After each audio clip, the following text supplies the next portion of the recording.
조기 대선이 확정이 됐습니다. 대선 후보들이 아주 발빠른 행보를 보이고 있는 그런 상황이 됐습니다. 그럼 이제 우리가 관심 깊게 보는 부동산 정책은 어떻게 될 것인가 라는 생각들을 안 할 수가 없는데요. 부동산 정책은 어떻게 될 것 같습니까? 대부분의 전문가들은 뭐라고 얘기하냐면 거의 큰 변화는 없을 거다라는 이야기들을 많이 하고 있습니다. 그런데 정말로 과연 큰 변화가 없을까요? 저는 결론적으로 먼저 말씀드리면 매우 큰 변화가 있을 가능성이 있다라고 보여집니다. 왜 그런지에 대해서 말씀해 보도록 하겠습니다. 누가 대통령이 될지를 예측한다는 건 참 무모한 일입니다. 그렇긴 합니다만은 확률적으로는 지금 민주당이 집권할 거다라고 거의 보여지는 그런 상황이지 않습니까? 오세훈 서울시장마저 부동산에서 대단히 큰 헛발질을 하는 바람에 스스로 사퇴를 했습니다. 그렇다면 국민의힘 쪽에서는 대항마가 거의 없다고 보여지고, 물론 그 사이에도 돌풍같이 새로운 인물이 나타날 수 있는 가능성은 배제할 수 없습니다. 그러나 지금으로 봤을 때는 민주당이 거의 집권할 가능성이 높지 않겠냐 이렇게 보여지는 상황입니다. 그리고 실제로 또 어떤 돌풍이 일어나가지고 새로운 사람이 나타난다고 해서 이제 국민의힘이 계속 집권을 하게 된다면 정말 그야말로 부동산 정책은 큰 변화가 없을 거다라고 보여집니다. 그래서 그 부분에 대해서는 우리가 그렇게까지 생각을 할 필요는 없다라고 또 보여집니다. 그렇기 때문에 좀 더 확률이 높은, 그러면서도 우리가 대비해야 될 민주당이 집권하는 시나리오에 대해서 좀 생각을 해볼 필요가 있다라고 생각이 듭니다. 부동산에 대한 구체적인 공약 같은 건 당연히 나오지 않았습니다. 그런데 이재명 대표는 과거 한 인터뷰에서 이렇게 이야기를 했습니다. 토지 이익 배당금 때문에 표 떨어지고 별로 도움이 안 된다 라고 말했습니다. 민주당의 부동산 정책이라는 것은 토지 이익 배당금제로 거의 이미지화되어 있다시피 한데 사실 그것에 대해서 전면적으로 부인을 한 겁니다. 그리고 또 다주택자의 규제에 대해서도 얘기를 했는데 굳이 손을 대야 되겠느냐라는 생각이 든다. 그러면서 부동산 정책은 손댈 때마다 문제가 된다 라고 이야기를 했습니다.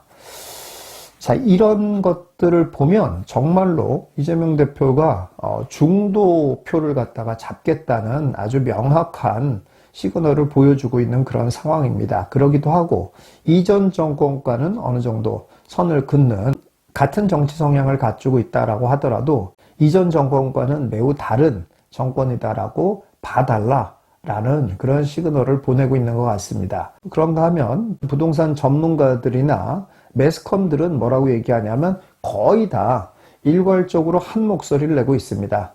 특별히 달라질 건 없어 보인다 라고 이야기를 하고 있습니다. 그런데 좀 본질적인 부분 하나씩 파고 들어갈 필요가 있는데 왜 지금 이재명 대표의 인기가 이렇게 높을까를 한번 생각해 볼 필요가 있습니다. 이재명 대표를 정말 그렇게 많은 사람들이 진짜로 좋아서 이재명 대표를 지지하는 걸까요? 저는 그건 아니라고 보여집니다. 그것은 어떻게 보면 똑같냐면 사실 윤석열 전 대통령이 된 것도 마찬가지죠. 많은 사람들이 정말 윤석열이라는 사람을 너무 좋아해서 윤석열을 지지한 건 아니지 않습니까?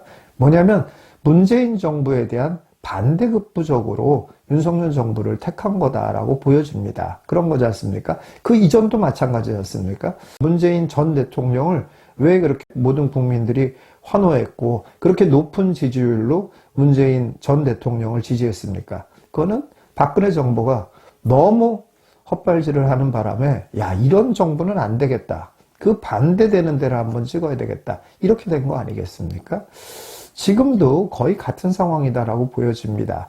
지금 이재명 대표에 대한 선호도가 높은 것은 물론 이재명 대표를 인간적으로든 아니면 정말 정치 성향이 너무 잘 맞아서 극렬적으로 지지하는 사람들도 많이 있는 걸로 알고 있습니다. 그러나 대부분의 사람들은 결국 어떤 거냐면 이재명 대표에게 분명하게 바라는 부분이 있죠. 그게 뭡니까? 사실 두 가지라고 보여집니다. 하나는 뭐냐면 경제를 좀 살려라 제발. 국힘이 정권을 잡으면 경제를 좀 살릴 줄 알았더니 경제를 살리기는커녕 계속 어려워지더라 이런 얘기죠. 그렇죠. 피부로 느끼는 경제가 어려운 거잖아요. 일단 월급은 늘지 않고 있고 물가는 계속 올라가고 그러니까 자꾸 생활하는 건 빡빡하고 취업은 더 안 되고 이런 식의 것들이 계속 반복되고 더 심화되고 있는 상황이 되지 않습니까? 그러니까 피부로 느끼는 경제가 자꾸 힘들다는 거예요.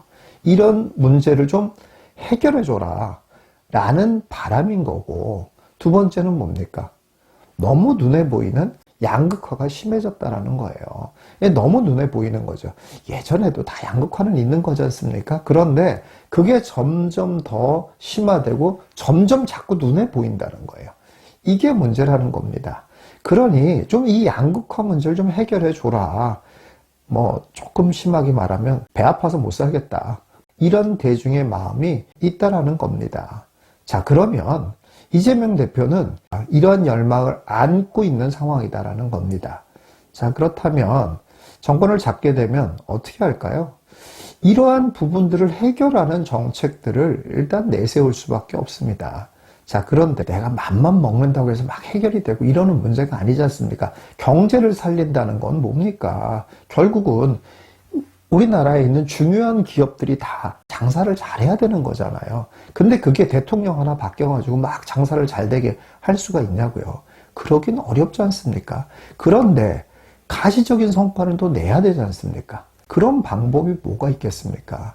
결국 세금을 많이 걷어서 뭔가 복지 정책을 많이, 가시적인 복지 정책을 하는 것밖에 없어요. 일단은. 그럼 재원이 있어야 되잖아요. 세금을 확보를 해야 돼요. 세금을 어떻게 확보할 거냐는 거예요. 제일 좋은 거는 기업이 잘 돼서 법인세를 많이 걷는 것이 가장 좋습니다. 실제로 세원에서 가장 큰 비중을 차지하는 것도 법인세고요. 근데 그게 잘 안 된다고 하면 방법은 뭐밖에 없습니까? 예, 그렇습니다. 부동산을 통해서 세금을 확보하는 방법밖에는 없습니다. 이렇게 결론이 난다는 거예요. 자, 그러면 부동산으로 세금을 확보할 수 있는 방법이 뭔가 또 생각하면 또 딱 두 가지밖에 없습니다. 보유세를 늘리거나 거래세를 늘리는 거예요. 이 두 가지예요. 결국은 거래세라는 거는 거래를 많이 일으켜야 취득세가 나오고 양도세가 나옵니다. 그래서 이전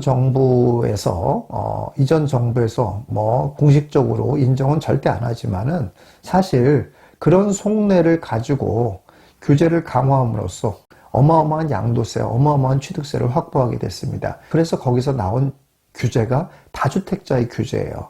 자, 그런데 이제 와서는 그런 거래세를 확보할 수 있는 방법이 없단 말이에요. 취득세 제한이 있는 상황이고, 그러다 보면 양도세도 많이 나올 수가 없어요. 거래를 해야 양도세가 나오는 건데. 그러니까 거래세는 늘리는 게 어려운 상황이라는 얘기예요. 그렇다면 방법은 하나밖에 없습니다. 보유세를 늘리는 방법밖에 없어요. 자, 그런데 이때 보유세를 늘리는 방법이 과거 정권에서는 어땠냐면 다주택자를 규제를 했단 말이에요. 니네가 주택을 많이 갖고 있다라는 거는 당연히 세금을 많이 내야 되는 거야. 이런 식의 프레임을 씌워서 다주택자로부터 세금을 많이 걷어갔습니다. 자, 그래서 이제 똘똘한 채로 몰린 거잖아요. 자, 그런데 지금도 또 다주택자의 프레임을 씌워가지고 세금을 거둘 수가 있냐? 그럴 수가 없다라는 겁니다. 왜 그러냐면 그래봐야 거둘 수 있는 세금이 많지가 않습니다. 왜? 이미 다주택자들이 많이 빠져나갔거든요. 그렇잖아요. 그래서 여전히 다주택자로 남아있는 사람들은 어떤 사람들입니까? 딱 두 종류밖에 없어요. 하나는 임대사업자. 그러니까는 과거에 임대사업으로 등록해서 임대사업을 계속 하고 있었던 사람. 이런 사람들은 팔지도 못하니까 다주택자인 거예요. 자, 이렇게 임대사업자가 있고, 두 번째는 누구냐면 똘똘한 채로 못 옮겨간 사람. 다시 말해서 못난 이들만 들고 있는 사람들이죠. 그러니까 똘똘한 채로 가고 싶지만 못 간 다주택자. 이런 사람들밖에 없습니다. 자, 그러면 이런 사람들을 상대로 또 다주택자의 프레임을 씌워가지고 세금을 거둘 수가 있냐? 그게 없다라는 거예요. 왜냐? 거둘 수 있는 세금의 양도 많지가 않습니다. 그러니까 별로 실효성이 없다라는 거예요. 그래서 다주택자를 또 규제하는 쪽의 방향으로는 안 갈 거다라고 봅니다. 자, 그러면 보유세를 늘릴 수 있는 방법은 이제 뭐가 있습니까? 이제 결국 딱 한 가지밖에 없다라는 겁니다. 뭡니까?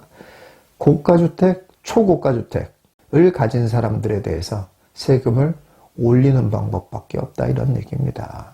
자, 그렇지만 또 조금 긍정적인 부분도 있습니다. 그 복지라는 거는 뭔가 줘서 혜택을 받았다라고 느끼게 하는 방법도 있지만 뭔가 부과되고 있는 짐들을 줄여줘서 혜택을 받고 있구나라고 느끼게 하는 방법도 있지 않습니까?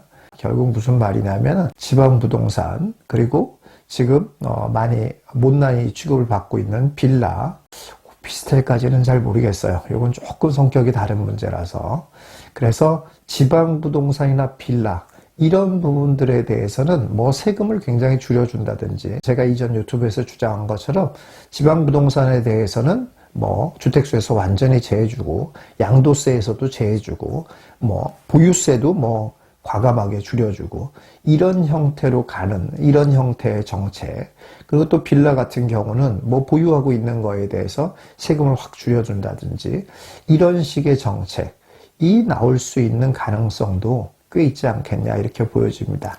정리해서 보면 어떻습니까? 결국 지금 우리가 알고 있는 최고가 주택, 고가 주택은 너무 좋아 라는 거에 대한 생각은 좀 줄어들 가능성이 높고 우리가 못난이라고 여겨지고 있는 것들을 그렇게 못난이는 아니네 라고 올라갈 수 있는 이런 여지가 충분히 있다라는 겁니다.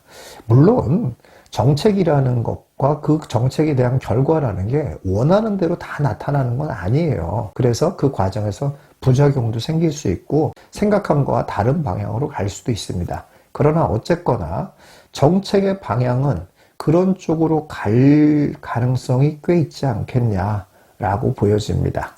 그렇기 때문에 이런 부분들에 대해서 여러분들이 좀 한번 잘 생각해 보시고 준비를 하시는 게 좋지 않겠나 생각이 듭니다. 자, 여러분들 항상 그렇습니다. 모든 사람들이 다 똑같이 생각할 때, 모든 사람들이 다 한 방향만 쳐다보고 있을 때, 모든 사람들이 다 하나같이 똑같은 목소리를 내고 있을 때, 이럴 때 늘 조심해야 된다는 거 다시 한번 잊지 마시길 바라겠습니다.